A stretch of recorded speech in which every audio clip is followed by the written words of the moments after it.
seimbang antara pendapatan dan pengeluaran. Itu menjadi penting. Jangan besar pasak daripada tiang. Sesuai isi kantong lah ya kalau kita mau bergaya. Boleh, tapi hati-hati jangan besar pasak daripada tiang. Kadang kita nih mikirin gaya. Iya, banyak banget sih Ya kayaknya zaman sekarang harus kayak gaya dulu gitu kan. Gaya dulu, tapi susah sendiri jadinya. Betul.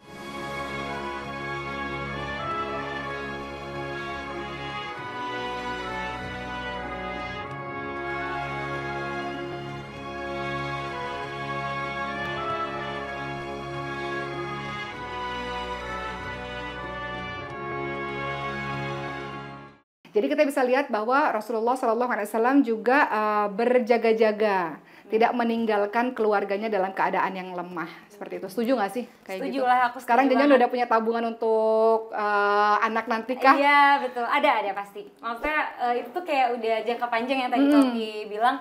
Aku udah maksudnya, oh ya ada gitu. Jadi tetap harus spare money buat nanti masa depan. Karena kita nggak ada yang tahu untuk kesehatan pun gitu kan, nabung gitu. Itu aku lakuin gitu. Koki selalu ingat pesan papanya Koki, Melody. Papanya Koki itu orang yang nggak pernah berutang seumur hidup. Nggak ada utang sama sekali. Kemudian Koki bilang kan hidupnya sederhana banget kan. Papa, apa sih manfaat dari papa seperti ini? Jadi beliau mengatakan, papa ini nggak pernah minta-minta sama orang.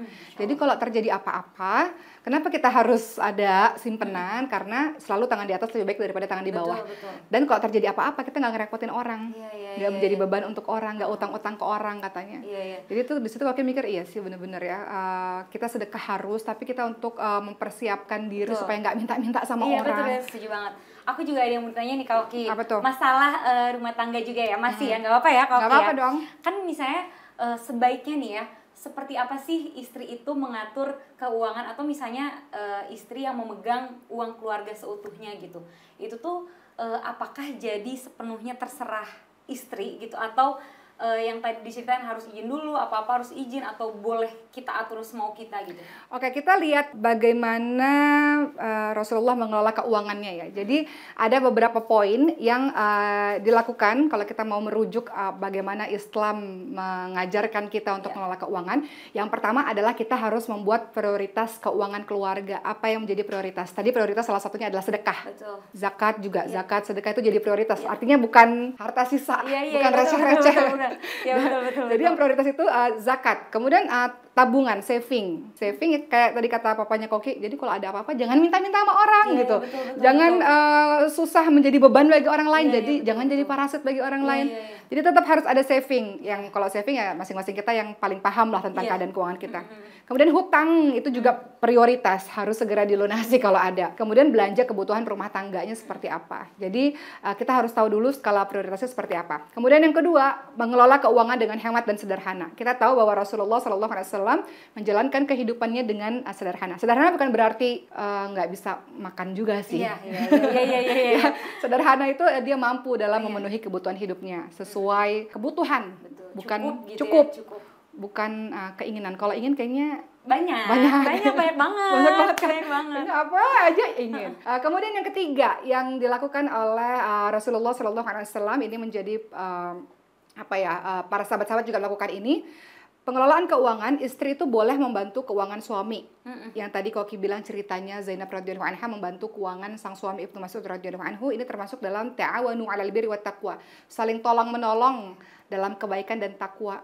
Salah satunya kita tahu, oh suami mungkin cukupnya untuk bayar dapur, berarti saya deh yang mengambil peranan untuk bayar listrik misalnya.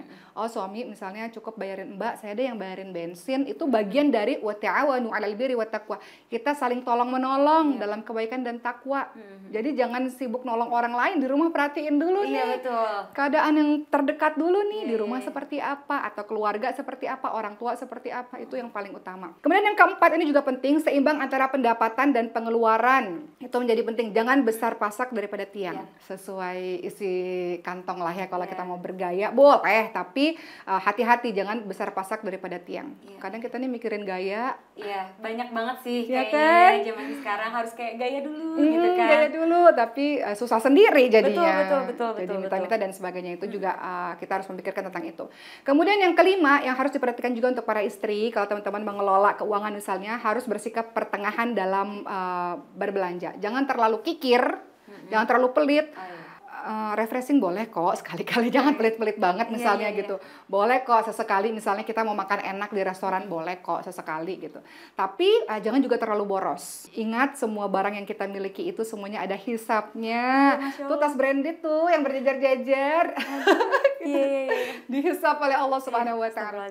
Kadang ini kita perempuan mau kondangan aja nggak punya baju tuh kayaknya berderet-deret tuh. Astagfirullahaladzim. Wow. Aku takut nanti dihisap. Jadi kalau beli satu ya keluarin gitu. Beli masuk satu keluarin seperti itu. Dan yang keenam yang juga penting untuk kita semua, teman-teman semua, membuat tujuan keuangan keluarga jangka pendek, jangka panjang. Tadi Mel juga sudah melaksanakannya ya, jangka pendeknya apa, jangka panjang mungkin dana pensiun atau mungkin dana darurat, jangka pendeknya seperti apa itu harus. Dan yang paling penting juga adalah mengatur cash flow. Keluar masuknya uang. Jangan sampai kita nggak tahu, tiba-tiba nggak nyadar kok uang udah habis aja nih. Nah, uangnya dipakai untuk apa aja. Jadi itu beberapa poin sebenarnya yang bisa kita praktekkan dalam kehidupan kita sehari-hari dalam mengelola keuangan gitu. Ini aku juga mau nanya nih Kak Oki.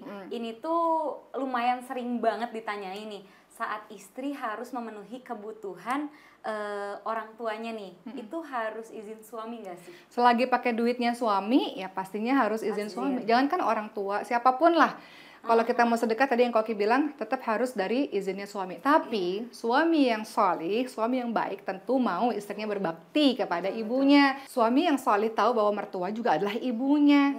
Jadi pasti harusnya nggak ada masalah dengan itu. Selama urusan rumah tangganya juga nggak kurang, misalnya seperti itu. Makanya itu penting tuh, nanti kalau masa-masa pengenalan teman-teman yang belum nikah nih, silakan untuk ditanyakan masalah keuangan seperti itu. Kamu kalau sedekah tuh kayak gimana sih? Boleh kok ditanya hal-hal seperti itu untuk mengetahui pelit, kikir, medit nggak orang ini, seperti itu. Terus mau tanya lagi nih, Kak Oki. Ada juga nih misalnya nih, kalau misalnya kita sedekah pakai uang sendiri.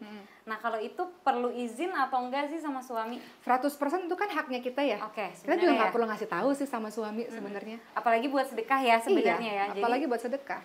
Jadi kalau uang sendiri sih itu nggak masalah ya sebenarnya. Bebas banget untuk kita gunakan sebanyak-banyaknya. Itu yang tadi Koki ceritain bahwa banyak teman-teman Koki akhirnya memilih untuk jadi entrepreneur dan sukses banget karena mereka mau sedekah lebih banyak. Iya, Masya Allah. Karena mereka ngerasa, ya Allah banyak, kalau kita jadi orang kaya Mel, ya Allah banyak banget orang yang masih butuh. Koki tuh selalu cerita, kan anak keempat Koki kan kelainan genetik ya. Singkat cerita Koki jadi aktif lah dalam dunia anak-anak di NICU gitu. Kemarin Koki ke NICU di RSCM, ada 63 bayi di situ. Beberapa di sana unwanted children, unwanted kids, unwanted anak-anak yang nggak diinginkan. Kemudian Koki selalu cerita ini deh, ini sekarang menginspirasi Koki. Akhirnya dokternya mengatakan bahwa, kalau uang saya miliaran, triliunan, dulu saya udah bantu anak-anak ini. Jadi seorang dokter yang tugasnya sebenarnya untuk memeriksa, sampai harus mencari-cari dana nih untuk membantu anak-anak ini. Bayangkan kalau kita kaya raya, misalnya entrepreneur atau apapun lah pekerjaan teman-teman, dengan mudah kita bisa sedekah. Iya, betul. Anak-anak Indonesia, Mel, itu pinter-pinter, Masya Allah. Mereka nggak punya uang untuk melanjutkan pendidikan. Kalau kita kaya raya dengan uang sendiri, misal kita bisa sedekah dengan mudah ya nggak sih? Atau suami kita kaya raya, kan kita bisa minta sedekah. Jadi tinggal mau sedekah nih gitu kan. Apalagi cerita Kak Oki juga kan tadi, temennya pengen kaya tuh karena pengen banyak sedekah ya. Makin mengalir tuh rezeki ya.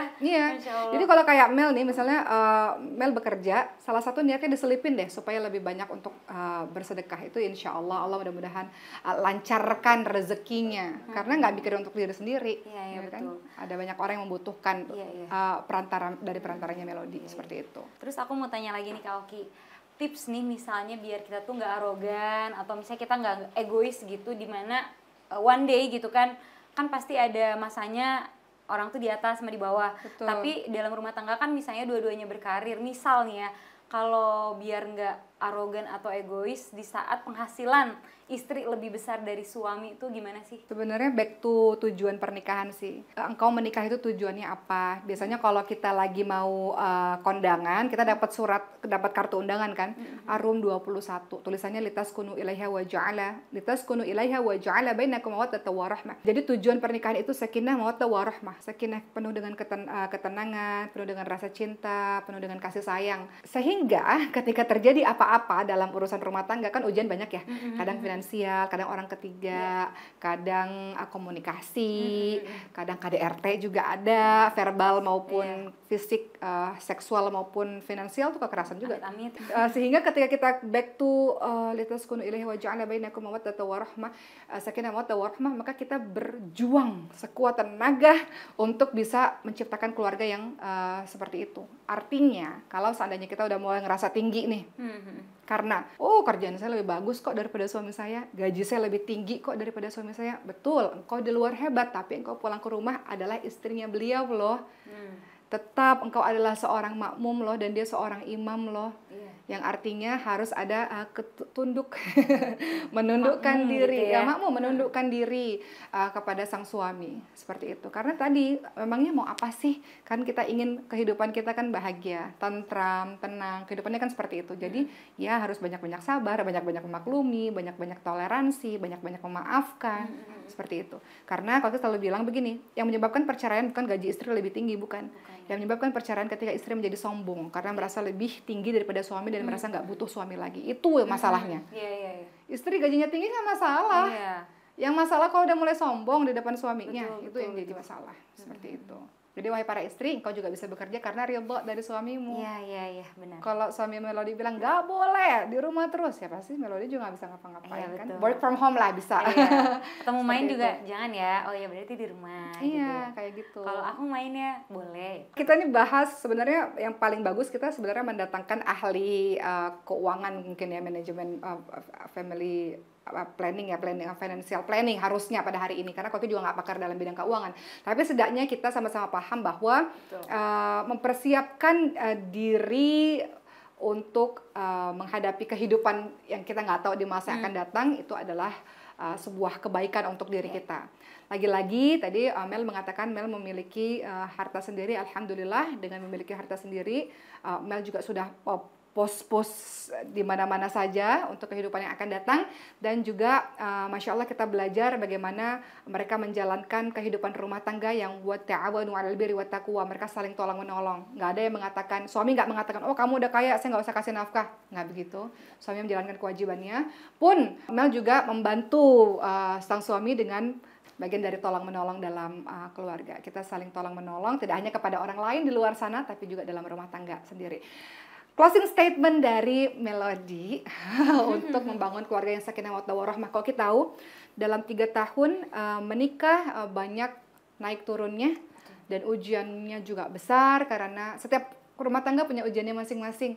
Ujiannya Mel mungkin pada saat ini memang Allah belum menghadirkan buah hati yang pasti setiap suami istri menginginkan buah hati itu. Tentu dalam perjalanan rumah tangga ada banyak sedihnya, ada banyak air matanya, ada banyak harus mengelus dada. Bagaimana Melody dan suami menjalankan kehidupan rumah tangga yang orang ngelihatnya sih adem ayem aja, tapi kan yang paling tahu kita. Bagaimana naik turunnya, dahsyatnya, roller coasternya rumah tangga kita. Apa sih tips dari Melody kepada kita semua dalam membangun keluarga yang sakinah mawaddah warahmah? Kalau dari aku nih ya Koki, menurut aku yang baru lah ya, baru mau 3 tahun, yang pasti sebagai istri kita tuh harus tahu gitu tugas dan kewajibannya apa aja. Terus kita juga harus tahu kan kalau dulu kita sebelum nikah kan ridho kita tuh dari papa kita kan. Saat kita menikah pindah ke suami gitu. Dan kalau suami itu sampai ibunya selama masih ada ridhonya tuh harus dari ibunya gitu. Jadi kita tuh harus tahu itu. Jangan maksudnya kalau suami dekat sama orang tuanya kita jadi cemburu. Kadang ada yang gitu. Nah kalau kita tuh harus tahu gitu. Jadi benar kata Koki, sebelum nikah itu kita harus benar-benar cari tahu. Jadi seorang istri itu harus kayak gimana gitu.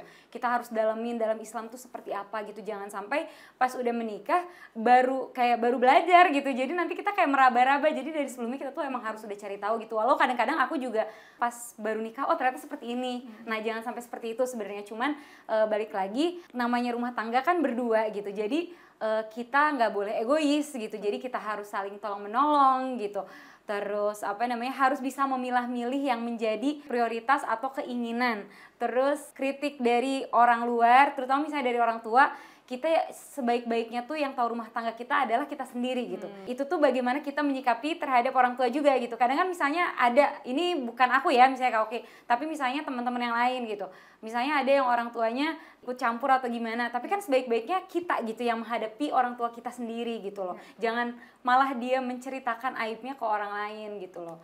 Dan menurut aku sebaik-baiknya kita juga berumah tangga tinggalnya sendiri sih. Betul, tadi ada satu menarik ya perkataannya Melody tadi mengenai menjaga aib suami maupun istri atau pasangan kita lah. Kata Al-Quran, bahasa Al-Quran, hunna libasul lakum wa antum libasul lahun.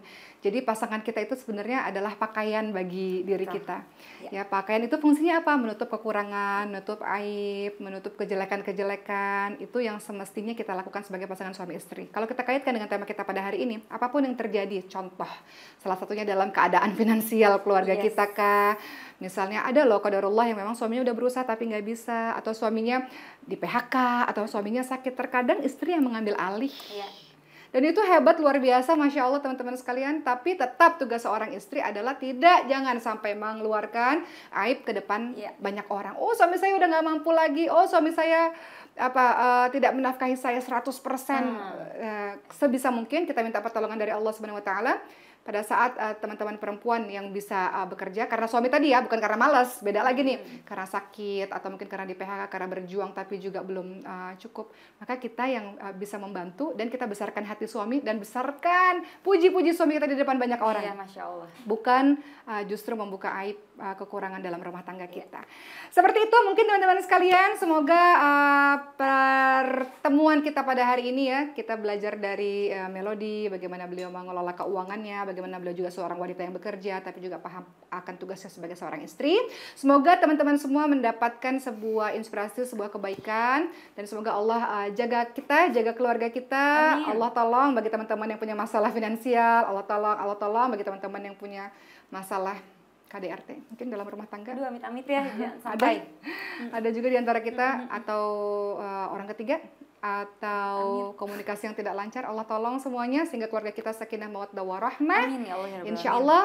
Dan insya Allah bisa sakinah mawaddah warahmah kalau kita juga pandai dalam mengelola keuangan keluarga.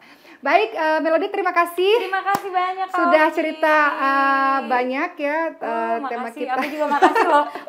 Oh iya seperti ini. Aku juga banyak belajar dari hari ini. Terima kasih untuk Melody. Teman-teman komen di bawah kira-kira mau ngundang siapa lagi dan temanya apa-apa aja. Mudah-mudahan kita bisa menghadirkan untuk teman-teman semua. Saya Gesena Dewi dan Melody. Kita undur diri dari teman-teman semua. Assalamualaikum warahmatullahi wabarakatuh.